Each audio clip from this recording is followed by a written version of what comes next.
Well, hello again. I am heading back to Costa Rica, and as you can see, I'm up here in Minnesota, and we just went through a nasty cold snap, so I'm super pumped up to get down there on the beach.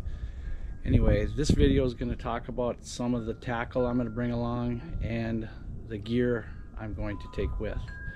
So check it out. I'll try to point out anything I can to help us all catch more fish. Okay, this is the start of the tackle I'm going to bring along on my trip to Guanacaste in Costa Rica. I'm going to be north of Tamarindo somewhere. I'm moving up and down the beach over there, and I'm going to be shooting for rooster fish, crevalle jack, maybe some cubera snapper, some red snapper, some tuna, and some mackerel.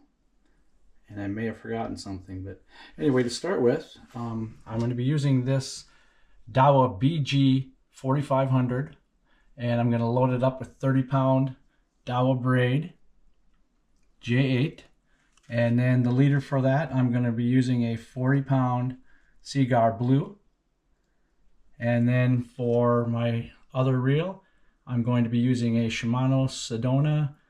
And I'm going to load that one, or have loaded that one, with 15-pound Daiwa J8 braid, and I'm going to use 20-pound Cigar red leader on that one.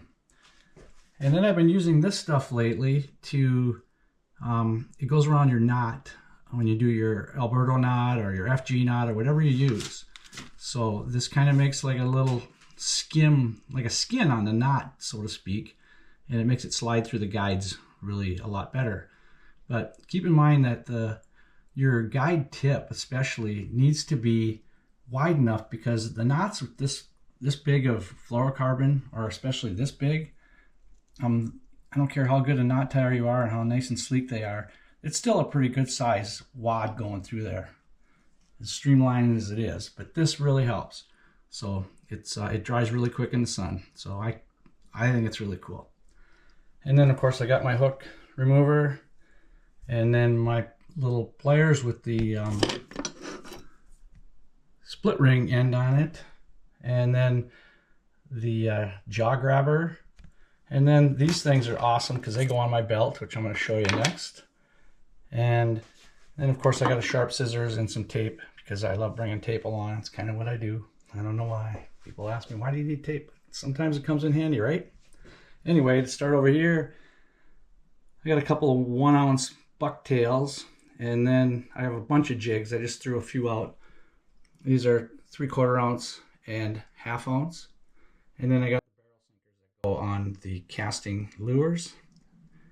And then these are the 40-gram jigs, jig and spoons. And some of them I put feathers on, and I just wound it up good with the 30-pound braid, put some Gorilla Glue on there. That's actually a pheasant feather. How about that? Just for fun. And then these are some True Send jointed minnows, which I have never tried before. Looking forward to that. Sounds like they might work. They look cool in the video. Then I got some really big, like 2-ounce spoons. And then these things with the inline hooks that are up in the front, which are cool.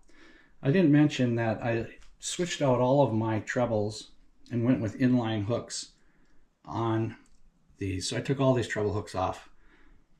And the reason I do that is because I'm not a big fan of hurting these fish. Let's face it, we're in their area. They're providing us a lot of fun. We're not keeping most of them, so let's not hurt them. Then I ended up putting, these are some 5-inch plugs, and I put number 4s on those inline hooks. You can see the inline hook is different than a regular hook, because the hook is actually like the eyelet is turned. So Google that, and I think it's great. Okay, so these are called cotton cordell pencil poppers, and they're 60 grams, these two right here. And I assume are going to really fly, because they're pretty heavy.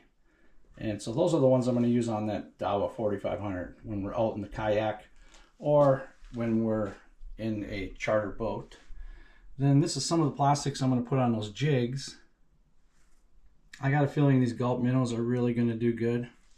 They do really good on walleyes, but I think these ocean fish are going to love them. And I think they're going to like those impulse too. And then I got some of these power baits along. And then these Rage swimmers, these 4.75 inchers are pretty cool. These ones here have the sparkles on them.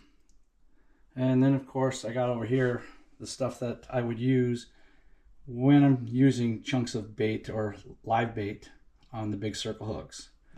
This is the stuff I had left over from Roatan that we used down there, and that worked pretty good.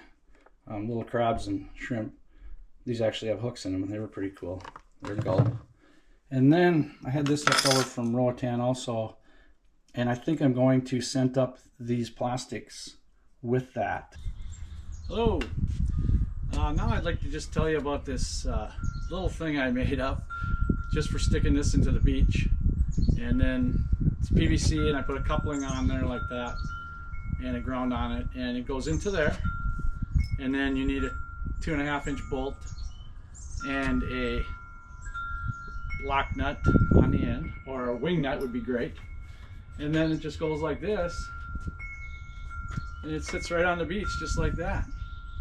And you know, it pokes into the sand. And then when you decide you're done fishing, you just go ahead and put this back in there like that. You can haul that way in your backpack down the beach, or it goes right in your luggage for the airplane. And that's about it. Works pretty good. I think you can buy these, you know, on Amazon or in the store, but I thought it'd be just kind of cool to make my own, so it's that little for traveling. So that's that little deal. Okay, I'd like to tell you about my belt that I've been using. It works pretty slick. If you get a fish on, you just stick it right in there like that. Makes you so you can get a hold of your tools.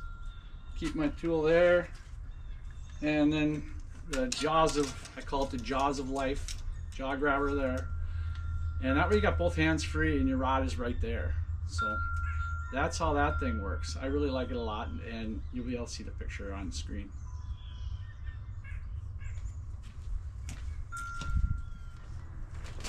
All right, I always bring a backpack along. It's not a special backpack or whatever.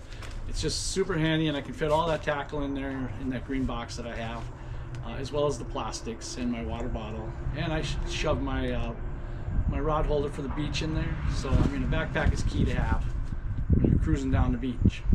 So I'm just trying to equip everybody with stuff to do and stuff to remember. And you can only take so much on the airplane. So I hope I have room for some underpants and a few extra t-shirts or something. So all right, I hope everybody catches a whole bunch of fish.